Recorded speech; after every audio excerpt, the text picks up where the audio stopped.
Hello friends, welcome back to Janna's recipes. ഇന്നത്തെ വീഡിയോയിൽ നമുക്കൊരു 10 മിനിറ്റ് കൊണ്ട് ഉണ്ടാക്കാൻ പറ്റിയിട്ടുള്ള ഒരു ബർഗറിൻ്റെ റെസിപ്പി ആയിട്ടാണ് വന്നിട്ടുള്ളത്. ചിക്കനൊന്നും ഇല്ലാതെ തന്നെ നമുക്ക് പെട്ടെന്ന് ഒരു ബർഗറൊക്കെ കഴിക്കണമെന്ന് തോന്നുമ്പോൾ കുട്ടികൾക്കൊക്കെ ഉണ്ടാക്കി കൊടുക്കാൻ പറ്റിയിട്ടുള്ള ഒരു ഈസി ആയിട്ടുള്ള റെസിപ്പിയാണ്. നല്ല ടേസ്റ്റാണ് കഴിക്കാൻ, വളരെ സിമ്പിളാണ് ഉണ്ടാക്കാനും. അപ്പോൾ നമുക്കിത് എങ്ങനെയാണ് ഉണ്ടാക്കുന്നതെന്ന് നോക്കാം. വീഡിയോ കണ്ടുകൊണ്ടിരിക്കുന്ന സമയത്ത് നിങ്ങൾക്ക് ഈ റെസിപ്പി ഇഷ്ടമായി എന്നുണ്ടെങ്കിൽ ഒന്ന് ലൈക്ക് ചെയ്ത് സപ്പോർട്ട് ചെയ്യാനും ചാനലൊന്ന് സബ്സ്ക്രൈബ് ചെയ്യാനും മറക്കരുത്. പിന്നെ വീഡിയോയെക്കുറിച്ചുള്ള നിങ്ങളുടെ അഭിപ്രായം അതൊന്ന് കമൻ്റായിട്ട് അറിയിക്കണേ. അപ്പോൾ ഈ നൂഡിൽസ് ബർഗർ ഉണ്ടാക്കാനായിട്ട് ഞാനിവിടെ നൂഡിൽസ് എടുത്തിട്ടുണ്ട്. ഞാനിപ്പോൾ എടുത്തിട്ടുള്ളത് ഇപ്പി നൂഡിൽസാണ്. ഏത് നൂഡിൽസ് വേണമെങ്കിലും നമുക്ക് എടുക്കാം. അപ്പോൾ വെള്ളം തിളച്ച് വരുന്ന സമയത്ത് നമ്മൾ സാധാരണ നൂഡിൽസ് ഉണ്ടാക്കുന്നത് പോലെ തന്നെ ഒരു പീസ് നൂഡിൽസാണ് എടുത്തിട്ടുള്ളത്. ഇതുപോലെ ഒരു പീസാണ് എടുത്തിട്ടുള്ളത്. അതിലേക്ക് നൂഡിൽസിൻ്റെ കൂടെ കിട്ടുന്ന ആ മസാല ചേർത്തിട്ടുണ്ട്. ഈ പി നൂഡിൽസിൻ്റെ കൂടെ 2 പാക്കറ്റ് മസാല ഉണ്ടായിട്ടുണ്ടായിരുന്നു. അപ്പോൾ രണ്ടും കൂടി ചേർത്തിട്ട് നന്നായിട്ടൊന്ന് വേവിച്ചെടുക്കുക. സാധാരണ നമ്മൾ നൂഡിൽസ് വേവിച്ചെടുക്കുന്നത് പോലെ തന്നെ.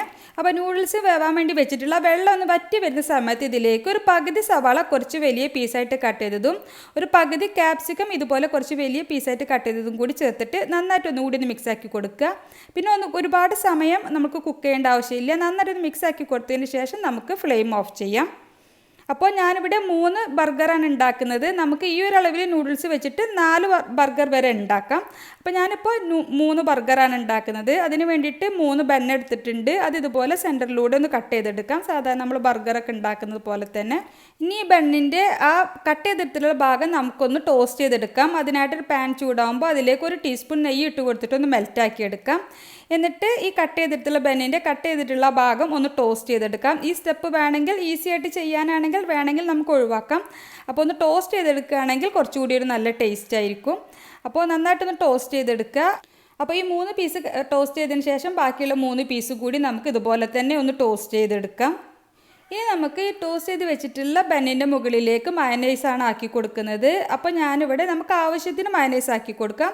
അപ്പോൾ ഈ ഒരു 3 പീസിൽ നമുക്ക് മയനൈസ് ആക്കി കൊടുക്കാം. അപ്പോൾ മയനൈസൊക്കെ കൂടുതൽ ഇഷ്ടമുള്ളവർക്ക് അതിനനുസരിച്ചിട്ട് ആക്കി കൊടുക്കാം. അപ്പോൾ ഞാനിവിടെ 3 പീസിൽ മയനൈസ് ആക്കി കൊടുത്തിട്ടുണ്ട്. ബാക്കിയുള്ള 3 പീസിൽ നമുക്ക് ടൊമാറ്റോ സോസാണ് ആക്കി കൊടുക്കേണ്ടത്. അപ്പോൾ അതും നമ്മളുടെ ഇഷ്ടത്തിനനുസരിച്ചിട്ട്, കുട്ടികൾക്കൊക്കെ ഒരുപാട് ഇഷ്ടം ഉണ്ടാവും ടൊമാറ്റോ സോസ് ആകുമ്പോൾ. അപ്പോൾ അതിനനുസരിച്ചിട്ട് നമ്മളുടെ ഇഷ്ടം നോക്കിയിട്ട് അതിനനുസരിച്ച് ആക്കി കൊടുത്താൽ മതി. ടൊമാറ്റോ സോസ് കൂടി ആക്കിയിട്ട് നന്നായിട്ടൊന്ന് സ്പ്രെഡ് ചെയ്തെടുക്കാം എല്ലായിടത്തേക്കും ആവുന്ന രീതിയിൽ. ഇനി ഓരോ ബന്നിൻ്റെ മുകളിലേക്കും നമ്മളുടെ ഇഷ്ടത്തിനനുസരിച്ചിട്ട് നൂഡിൽസ് വെച്ച് കൊടുക്കാം. അപ്പോൾ ഞാനിപ്പോൾ ഒരു പീസ് വെച്ചിട്ട് ഉണ്ടാക്കിയിട്ടുള്ള നൂഡിൽസ് ഈ 3 ബന്നിൻ്റെ മുകളിലും വെച്ച് കൊടുക്കുകയാണ്. ഇനി ഇതിന് മുകളിലേക്ക് ഓരോ പീസ് ചീസിൻ്റെ സ്ലൈസ് വെച്ച് കൊടുക്കാം.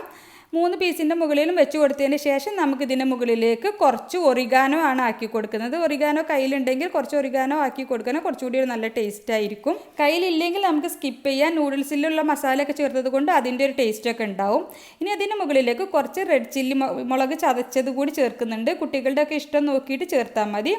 ഇനി നമുക്ക് മറ്റേ പീസ് ബന്ന് വെച്ചിട്ട് ഇതൊന്ന് കവർ ചെയ്യാം. ഇനി ഇതൊന്ന് ചീസൊക്കെ ഒന്ന് മെൽറ്റ് ആവാൻ വേണ്ടിയിട്ടൊന്ന് ടോസ്റ്റ് ചെയ്തെടുക്കണം. അപ്പോൾ അതിന് വേണ്ടിയിട്ട് പാനിൽ കുറച്ച് ബട്ടർ ആക്കി കൊടുത്തിട്ട് അതിലേക്ക് ഈ ബർഗർ വെച്ച് കൊടുക്കുക. എന്നിട്ട് ഒന്ന് അടച്ച് വെച്ചിട്ട് 2-3 മിനിറ്റ് ലോ ഫ്ലെയിമിൽ വെച്ചാൽ നന്നായിട്ടൊന്ന് ചൂടാവുകയും ചെയ്യും. അതുപോലെ തന്നെ ചീസൊക്കെ നന്നായിട്ട് മെൽറ്റായിട്ട് കിട്ടും. ചീസൊക്കെ ഒന്ന് മെൽറ്റാവുന്ന അത്രയും സമയം വെച്ചാൽ മതി. അപ്പോൾ നന്നായിട്ട് ചീസൊക്കെ ഒന്ന് മെൽറ്റ് ആയാലും നമുക്കിത് പാനിൽ നിന്നും മാറ്റാം. അപ്പോൾ വളരെ സിമ്പിളായിട്ട് നമുക്ക് കുട്ടികൾക്കൊക്കെ ഉണ്ടാക്കി കൊടുക്കാൻ പറ്റിയിട്ടുള്ള, കുട്ടികൾക്കും വലിയവർക്കൊക്കെ ഒരുപോലെ ഇഷ്ടമാവുന്ന ഒരു നൂഡിൽസ് ബർഗറാണ്.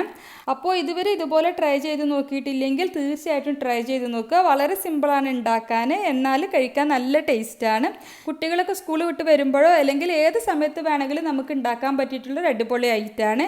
ചൂടോട് കൂടിയിട്ട് തന്നെ കഴിക്കാൻ വേണ്ടിയിട്ട് നോക്കുക, നൂഡിൽസും ചീസും ഒക്കെ ആയതുകൊണ്ട് തന്നെ. അപ്പോൾ നിങ്ങൾക്ക് ഈ റെസിപ്പി ഇഷ്ടമായെങ്കിൽ ഒന്ന് ലൈക്ക് ചെയ്ത് സപ്പോർട്ട് ചെയ്യുക. നിങ്ങളുടെ അഭിപ്രായം എന്തായാലും കമൻ്റായിട്ട് അറിയിക്കുക. നിങ്ങളുടെ ഫ്രണ്ട്സിനും ഫാമിലിക്കൊക്കെ വേണ്ടിയിട്ട് ഒന്ന് ഷെയർ ചെയ്ത് കൊടുക്കുക. ചാനൽ ഇതുവരെ സബ്സ്ക്രൈബ് ചെയ്തിട്ടില്ലെങ്കിൽ ചാനലൊന്ന് സബ്സ്ക്രൈബ് ചെയ്യാനും മറക്കരുത്. ഇനി മറ്റൊരു അടിപൊളി റെസിപ്പിയുമായിട്ട് നമുക്ക് വീണ്ടും കാണാം. Thank you for watching.